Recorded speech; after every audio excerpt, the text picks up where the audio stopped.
Mbak Irza dan Mas Genta adalah pasangan muda yang baru menikah.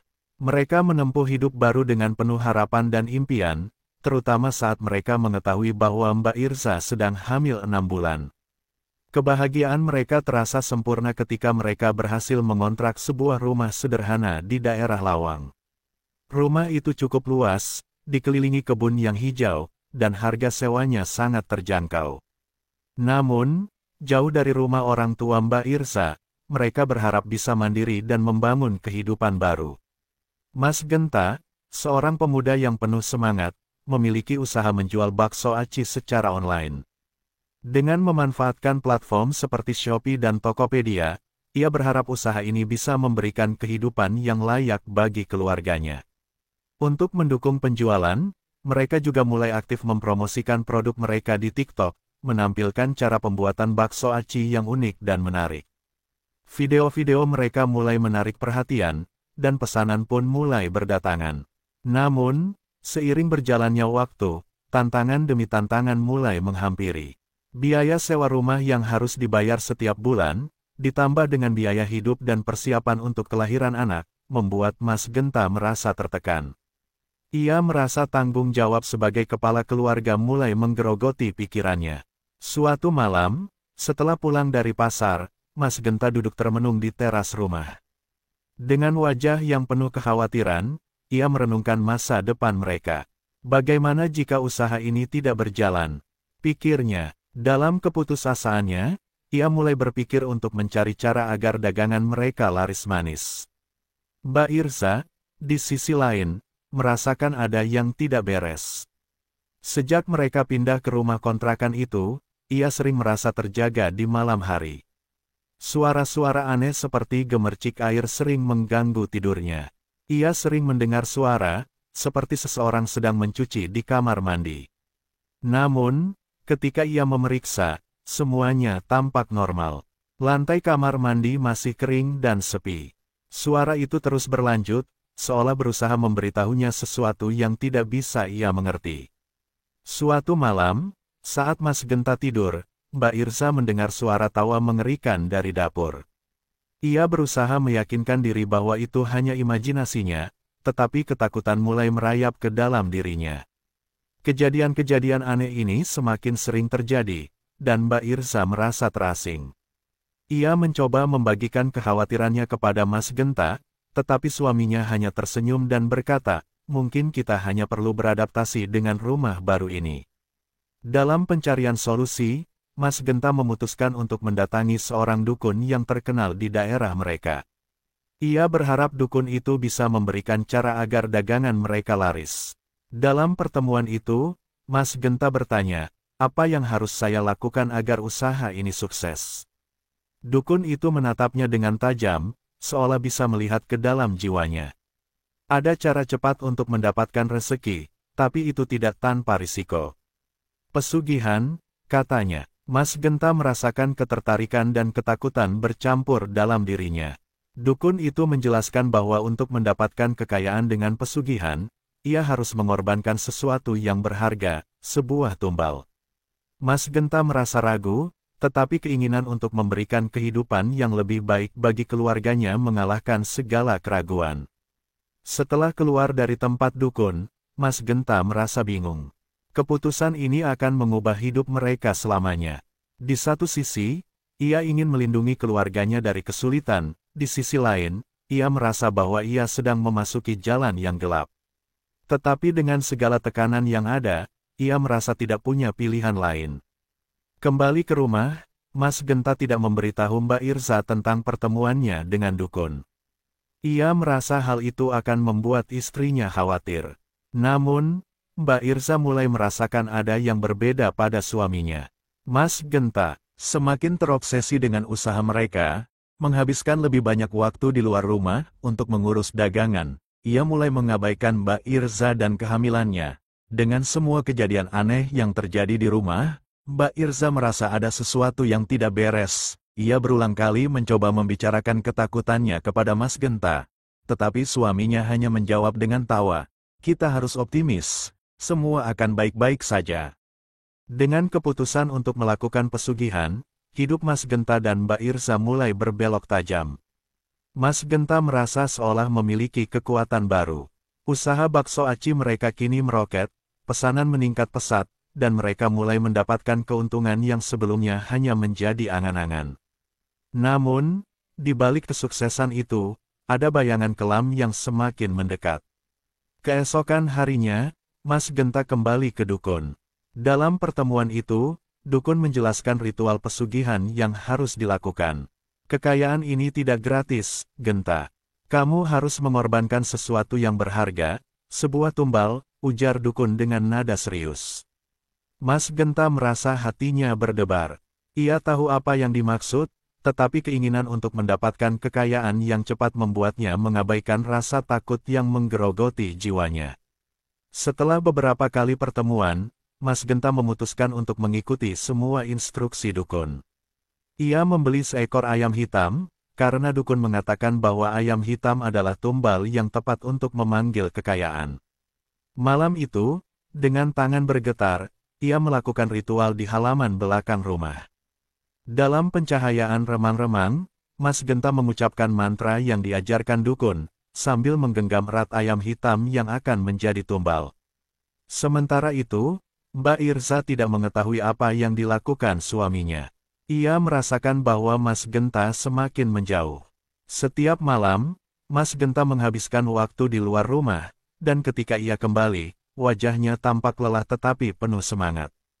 Mbak Irza mencoba berbicara, tetapi Mas Genta hanya menjawab dengan senyuman tipis dan janji bahwa semuanya akan baik-baik saja. Kehidupan mereka tampak semakin membaik.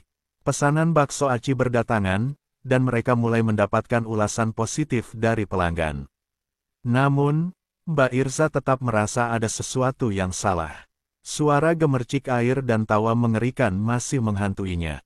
Ia sering terbangun di malam hari, merasakan kehadiran sosok lain di dalam rumah. Sementara itu, Mas Genta, terbuai oleh kesuksesan, semakin terjebak dalam pesugihan yang ia jalani. Suatu malam, saat Mbak Irza sedang memasak, ia mendengar suara tawa yang sangat jelas. Tawa itu datang dari dapur, dan saat ia berbalik, ia melihat bayangan perempuan berdiri di ujung ruangan. Jantungnya berdegup kencang dan keringat dingin mengalir di pelipisnya. "Genta!" teriaknya, tetapi suaminya tidak mendengar. Mas Genta sedang terbenam dalam mimpinya, jauh dari teror yang menghantui istrinya. Kejadian-kejadian aneh terus berlanjut. Mas Genta sering merasa gelisah ketika tidur. Ia bermimpi tentang sosok kuntilanak yang terus mengawasi dan menuntut sesuatu darinya. Dalam mimpi itu, sosok tersebut selalu menunjuk ke arah Mbak Irza, seolah mengancam akan mengambil sesuatu yang berharga dari mereka. Mbak Irza, yang semakin tertekan, memutuskan untuk mencari tahu lebih banyak tentang rumah kontrakan mereka. Ia berbicara dengan tetangga, dan salah satu dari mereka memberitahu bahwa rumah itu memiliki sejarah kelam. Dulu, rumah itu pernah dihuni oleh seorang perempuan yang meninggal dengan cara tragis, dan arwahnya diduga masih berkeliaran. Penjelasan itu membuat Mbak Irza semakin ketakutan. Di tengah kebingungan dan ketakutan, Mas Genta mulai merasakan dampak dari pesugihan yang dijalaninya.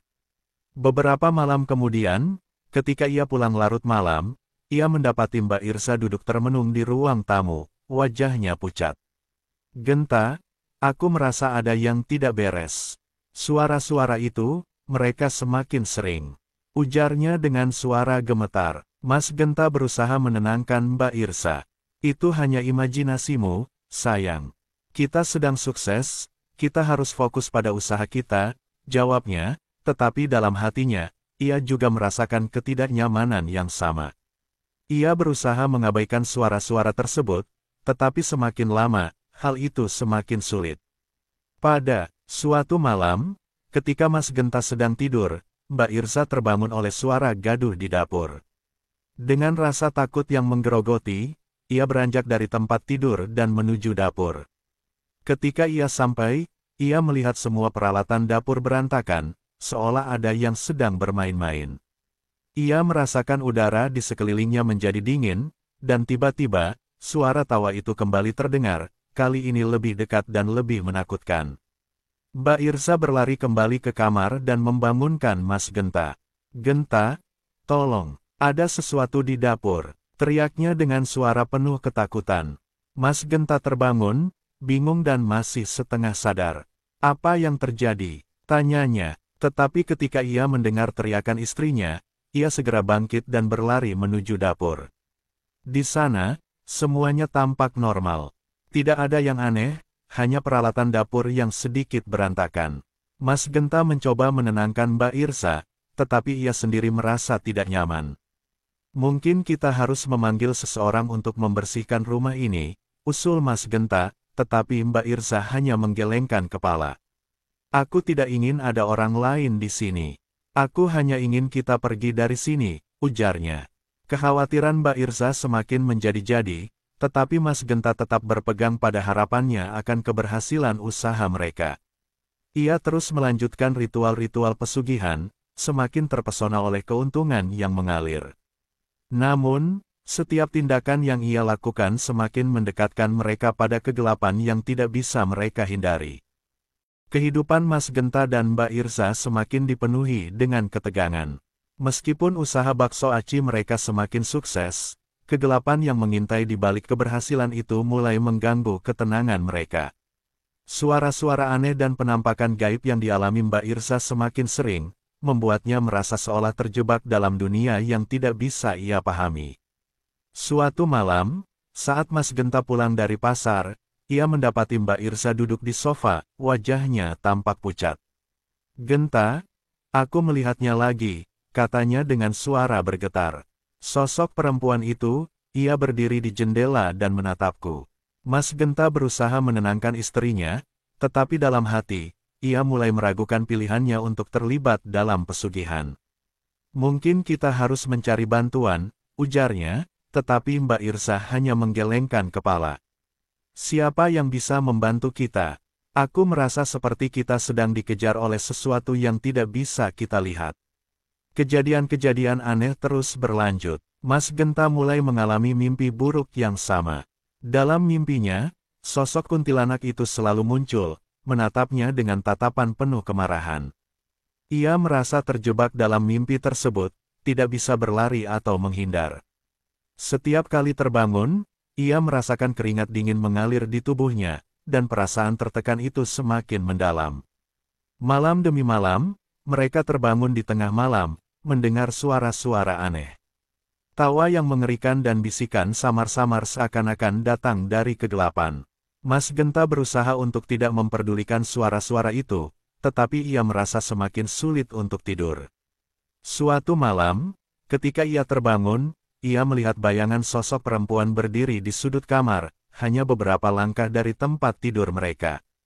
Ia merasa darahnya beku, dan dengan cepat menutup matanya, berharap saat membuka mata lagi, semuanya akan kembali normal. Mbak Irsa juga merasakan perubahan dalam diri suaminya. Mas Genta semakin sering marah dan tersulut emosi, terutama ketika Mbak Irsa mencoba membicarakan keanehan yang mereka alami. "Kita harus fokus pada usaha kita, Irsa. Kita tidak punya waktu untuk hal-hal konyol," teriaknya pada suatu malam. Mbak Irsa merasa hatinya hancur. Ia hanya ingin suaminya mendengarkan kekhawatirannya, tetapi Mas Genta terjebak dalam obsesi akan kesuksesan. Suatu malam, ketika mereka sedang beristirahat setelah seharian bekerja, Mbak Irsa merasakan sesuatu yang tidak biasa. Ia mendengar suara gemercik air di kamar mandi, lebih keras dari sebelumnya. "Genta, dengar, suara itu lagi," teriaknya. Mas Genta, yang sedang duduk di sofa, hanya mengerutkan dahi. "Itu pasti hanya suara pipa," jawabnya, tetapi Mbak Irsa tahu bahwa suara itu tidak biasa. Dengan rasa takut yang semakin menghimpit, Mbak Irsa memutuskan untuk mengecek sendiri. Ia beranjak dari tempat tidur dan berjalan menuju kamar mandi. Ketika ia membuka pintu, ia melihat bayangan perempuan dengan rambut panjang menutupi wajahnya, berdiri di dekat wastafel. Mbak Irsa merasa jantungnya berdegup kencang, dan ia berteriak sekuat tenaga, memanggil Mas Genta. Mas Genta berlari ke arah kamar mandi, tetapi saat ia tiba, semua tampak normal. "Irsa, Tidak ada siapa-siapa di sini. Teriaknya, merasa frustasi. Mbak Irsa, yang masih ketakutan, mencoba menjelaskan apa yang dilihatnya, tetapi Mas Genta tidak percaya. Kamu hanya lelah, sayang. Kita semua bisa mengalami hal seperti ini, ujarnya dengan nada menenangkan, tetapi dalam hatinya, ia juga mulai meragukan keadaannya. Keesokan harinya, Mbak Irsa memutuskan untuk mencari tahu lebih jauh tentang rumah kontrakan mereka. Ia berbicara dengan tetangga yang lebih tua, seorang wanita yang tinggal sendirian di sebelah rumah. Wanita itu, dengan suara pelan, mulai menceritakan kisah kelam tentang rumah tersebut. Dulu, ada seorang perempuan yang tinggal di sini. Dia hamil dan ditinggal pergi suaminya. Dalam kesedihannya, dia melakukan pesugihan untuk mendapatkan kekayaan. Namun, semua berakhir tragis. Dia mati karena sakit setelah melahirkan, dan arwahnya tidak tenang, ceritanya. Mendengar kisah itu, Mbak Irsa merasakan bulu kuduknya merinding. Apakah arwahnya masih menghantui rumah ini? Tanyanya. Wanita itu mengangguk. Banyak yang mengatakan bahwa dia mencari tumbal untuk menebus rasa sakit yang dialaminya. Jika kamu merasa terjebak, lebih baik segera pergi dari sini, ujarnya dengan nada serius. Kembali ke rumah, Mbak Irsa menceritakan semua yang didengarnya kepada Mas Genta. Namun, Mas Genta menolak untuk percaya. Itu hanya cerita orang-orang, Irsa. Kita tidak bisa melarikan diri hanya karena cerita-cerita seperti itu, katanya, tetapi dalam hati, ia mulai merasakan kegelisahan. Malam berikutnya, saat semuanya tampak tenang, Mbak Irsa terbangun lagi oleh suara tawa yang mengerikan. Kali ini, suara itu terdengar sangat dekat, seolah-olah menunggu di dekat tempat tidur mereka. Ia menoleh dan melihat sosok perempuan itu berdiri di pojok ruangan, menatapnya dengan tatapan kosong. Dalam sekejap, Mbak Irsa merasa terjebak dalam ketakutan yang mendalam. Ia berlari ke arah Mas Genta, mengguncang tubuhnya. "Genta, bangun, dia ada di sini," teriaknya, tetapi Mas Genta terbangun dengan bingung. Saat ia menoleh, sosok itu sudah menghilang, tetapi rasa ketakutan tetap membekas.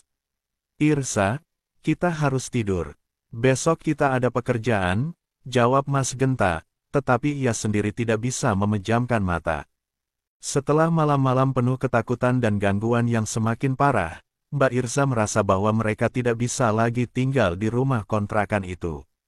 Suatu pagi, ia menemukan Mas Genta terbangun dalam keadaan gelisah, wajahnya menunjukkan kelelahan yang mendalam. Kejadian aneh yang terjadi selama ini mulai berdampak pada kesehatan fisik dan mental mereka. "Genta, aku tidak bisa lagi bertahan di sini," kata Mbak Irsa dengan suara penuh ketakutan. "Kita harus menemukan bantuan." Mas Genta menatapnya, merasakan kepanikan yang mendalam dalam suara istrinya. Ia tahu bahwa mereka telah terjebak dalam sesuatu yang lebih besar dari yang bisa mereka atasi sendiri. Tetapi rasa terjebak dalam ambisi dan keserakahan membuatnya sulit untuk melepaskan diri dari pesugihan yang dijalaninya. Mbak Irsa akhirnya meyakinkan Mas Genta untuk mencari bantuan dari seorang ustadz yang dikenal sebagai pengusir makhluk halus. Ustadz itu adalah sosok yang dihormati di daerah mereka. Banyak orang datang padanya untuk meminta bantuan ketika mengalami gangguan gaib. Mereka membuat janji dan berangkat ke rumah ustadz dengan harapan mendapatkan pencerahan. Sesampainya di sana, mereka disambut oleh ustadz yang terlihat tenang dan bijaksana. Setelah mendengarkan cerita mereka, ustadz mengangguk dengan serius. "Apa yang kalian alami bukanlah hal yang sepele. Rumah ini dihuni oleh makhluk gaib, dan pesugihan yang kalian jalani telah menarik perhatian arwah-arwah jahat," jelas ustadz dengan nada tegas. "Kuntilanak itu mengincar calon anak kalian. Dia merasa sakit dan ingin menuntut balas." Mendengar penjelasan itu, Mbak Irsa merasa ketakutan yang mendalam. Ia tidak bisa membayangkan bahwa arwah tersebut ingin mencelakakan anak mereka yang belum lahir. "Apa yang harus kami lakukan?" tanyanya dengan suara bergetar. Ustadz menjelaskan bahwa satu-satunya cara untuk mengusir makhluk tersebut adalah dengan mengembalikan tumbal yang telah diambil. Untuk mengusirnya, kamu harus mengorbankan sesuatu yang berharga bagi kalian. Jika tidak, dia akan terus mengganggu dan mengancam hidup kalian, kata Ustadz. Mas Genta merasa tertekan mendengar hal itu. Ia tahu bahwa tumbal yang diambil dalam ritual pesugihan adalah seekor ayam hitam. Namun, saat ini, ia berhadapan dengan pilihan yang jauh lebih berat, mengorbankan sesuatu dari dalam diri mereka. Apakah itu berarti kita harus mengorbankan anak kita? Tanya Mbak Irsa, wajahnya bergetar karena ketakutan. Ustadz menatapnya dengan empati, bukan anakmu. Tetapi kamu harus merelakan sesuatu yang berharga. Mungkin berpisah dengan ambisi yang telah kalian bangun, atau merelakan usaha yang telah kalian jalani. Mendengar kata-kata itu, Mas Genta merasa hatinya terbelah. Di satu sisi, ia tidak ingin kehilangan Mbak Irsa dan anak mereka, tetapi di sisi lain, ia merasa terikat oleh kesuksesan yang telah diraih. Tapi, semua usaha yang telah kita lakukan, ujarnya, suaranya penuh kesedihan. Ustadz mengangguk, kesuksesan yang berakar dari jalan yang salah tidak akan membawa kebahagiaan. Kamu harus memilih dengan bijak, Genta. Setelah mendapatkan petunjuk dari Ustadz, mereka pulang dengan perasaan berat. Mbak Irsa berusaha menenangkan suaminya, tetapi ia sendiri merasakan ketidakpastian dan kegelisahan yang sama. Malam itu, ketika mereka kembali ke rumah, suasana terasa semakin mencekam. Suara tawa mengerikan kembali menghantui mereka, dan Mbak Irsa merasa ada sesuatu yang mengintai di kegelapan. Mas Genta berusaha untuk tidak membiarkan ketakutan menguasai dirinya, tetapi ia juga tidak bisa menepis perasaan cemas yang menghimpit. Dalam keputusasaannya, Mas Genta mulai melakukan ritual yang diajarkan Ustadz, mencoba untuk mengembalikan tumbal yang telah diambil. Ia menghabiskan malam-malamnya melakukan doa dan pengorbanan, berharap semua ini akan segera berlalu. Namun, setiap ritual yang dilakukan seakan menambah beban di pundaknya. Suatu malam, saat ia sedang berdoa, Mbak Irsa merasakan kehadiran sosok yang familiar. Ia melihat bayangan perempuan itu berdiri di sudut ruangan, menatapnya dengan tatapan kosong. Dalam sekejap, Mbak Irsa merasa terjebak dalam ketakutan yang mendalam. "Genta, dia ada di sini lagi!" teriaknya. Mas Genta, yang berada di tengah ritual, berlari ke arah istrinya. Ketika ia tiba, sosok itu sudah menghilang, tetapi suasana di dalam ruangan terasa semakin berat. "Kita harus segera melakukan apa yang Ustadz katakan. Kita tidak bisa terus begini," ujar Mas Genta, merasa terdesak oleh keadaan. Keesokan harinya, mereka berusaha menyiapkan semua yang diperlukan untuk ritual selanjutnya. Mas Genta merasa bahwa ini adalah kesempatan terakhir untuk menyelamatkan mereka dari kegelapan yang telah mengancam hidup mereka. Ia menyadari bahwa semua yang mereka lakukan harus dilakukan dengan sepenuh hati, jika tidak, mereka mungkin akan kehilangan segalanya. Ketika malam tiba, mereka bersiap untuk melakukan ritual pengusiran. Mas Genta mengumpulkan semua keberanian yang ia miliki, sementara Mbak Irsa berdoa dengan penuh harap. Mereka berharap kali ini akan berhasil, dan mereka bisa mengembalikan kedamaian dalam hidup mereka. Malam yang dinanti-nanti akhirnya tiba, ketika Mas Genta dan Mbak Irsa bersiap untuk ritual terakhir yang diharapkan dapat mengusir makhluk halus yang mengganggu hidup mereka. Semua persiapan telah dilakukan, tetapi suasana di dalam rumah terasa berat. Mas Genta mengumpulkan semua keberanian yang dimilikinya, sementara Mbak Irsa berdoa dalam hati, berharap agar semua ini segera berakhir. Setelah menyiapkan altar sederhana dengan lilin, bunga, dan beberapa makanan sebagai persembahan, Mas Genta mulai membaca doa yang diajarkan Ustadz. Suaranya bergetar, tetapi ia berusaha untuk tetap fokus. Mbak Irsa berdiri di samping suaminya, merasa cemas dan penuh harapan sekaligus. Namun, saat ritual dimulai, suasana di sekitar mereka mulai berubah. Suara tawa mengerikan yang biasa mereka dengar kembali menggema, kali ini lebih dekat dan lebih menakutkan. Mas Genta merasakan hawa dingin menyelimuti mereka, dan bayangan sosok perempuan yang selama ini menghantui mereka mulai muncul di sudut ruangan. "Dia ada di sini, Genta!" teriak Mbak Irsa, ketakutan. Mas Genta berusaha untuk tidak panik dan terus membaca doa. Tetapi suara tawa itu semakin mengganggu konsentrasi mereka. Dalam sekejap, sosok kuntilanak itu muncul di depan mereka, menatap dengan wajah yang penuh kemarahan dan kesedihan. "Aku ingin apa yang menjadi milikku?" Sosok itu berteriak, suaranya menggema di seluruh ruangan. Mas Genta merasa jantungnya berdegup kencang, tetapi ia tidak bisa mundur sekarang. "Kami tidak ingin mengganggu kamu. Kami hanya ingin hidup damai," jawabnya, suaranya bergetar. Namun, kuntilanak itu hanya tertawa. "Kalian telah mengambil sesuatu dariku. Sekarang, aku akan mengambil apa yang paling berharga dari kalian." Ia melangkah maju, dan suasana semakin mencekam. Dalam sekejap, Mbak Irza merasakan kepanikan yang mendalam. Ia tahu apa yang akan terjadi jika mereka tidak bisa menghentikan makhluk itu. Mas Genta merasa terjebak dalam dilema. Dia harus memilih antara melanjutkan ritual dan kehilangan Mbak Irza, atau menghentikannya dan menyerah pada kegelapan. Dalam ketakutan dan kegelisahan, ia teringat akan pesan Ustadz, "Kamu harus merelakan sesuatu yang berharga." Dengan penuh penyesalan, ia berteriak, "Kami merelakan usaha kami. Kami tidak ingin kekayaan ini." Kuntilanak itu terdiam sejenak, seolah mempertimbangkan kata-kata Mas Genta. Namun, sebelum mereka bisa merasa lega, sosok itu menatap Mbak Irza dan berkata, "Tapi aku ingin hidupmu." Dalam sekejap, Mbak Irza merasakan dorongan kuat, seolah ada sesuatu yang menariknya ke arah sosok itu. "Tidak!" teriak Mas Genta, berusaha menarik Mbak Irza menjauh. Ia merasa hatinya hancur melihat istrinya terjebak dalam genggaman makhluk itu. Dalam kepanikan, ia berusaha melakukan ritual terakhir, membaca doa dengan suara keras. Tetapi, suara tawa mengerikan itu kembali terdengar, dan suasana di sekeliling mereka semakin gelap. Mbak Irza merasa terjebak antara dunia nyata dan dunia gaib. Dalam sekejap, ia melihat sosok kuntilanak itu mendekat, dan semua kenangan indah bersama Mas Genta kembali terlintas di pikirannya. Ia tidak ingin menyerah, tetapi perasaannya semakin lemah. "Genta, tolong!" teriaknya, berusaha melawan. Mas Genta berusaha sekuat tenaga, tetapi ia merasa tak berdaya. "Aku tidak akan membiarkanmu mengambilnya." Ia berteriak, tetapi kuntilanak itu tersenyum jahat, menatapnya dengan tatapan penuh kebencian. "Kamu sudah membuat pilihanmu. Sekarang, saatnya untuk membayar."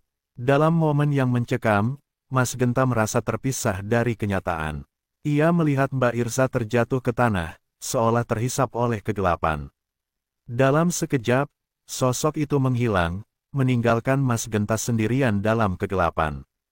Ketika semuanya kembali tenang, Mas Genta berlutut di tengah ruangan, merasakan kehampaan yang mendalam. Ia telah kehilangan istrinya, dan semua keberhasilan yang ia raih terasa hampa. Dalam penyesalan yang mendalam, ia menyadari bahwa semua yang terjadi adalah akibat dari ambisi dan keserakahannya. Kekayaan yang ia impikan kini terasa seperti kutukan. Malam itu, Mas Genta terpuruk dalam kesedihan. Ia berjanji tidak akan pernah lagi terjebak dalam pesugihan atau ambisi yang merugikan. Namun, janji itu terasa hampa tanpa kehadiran Mbak Irza di sisinya. Ia duduk di tengah ruangan, mengingat semua kenangan indah mereka. Tetapi sekarang hanya tersisa kesedihan dan penyesalan.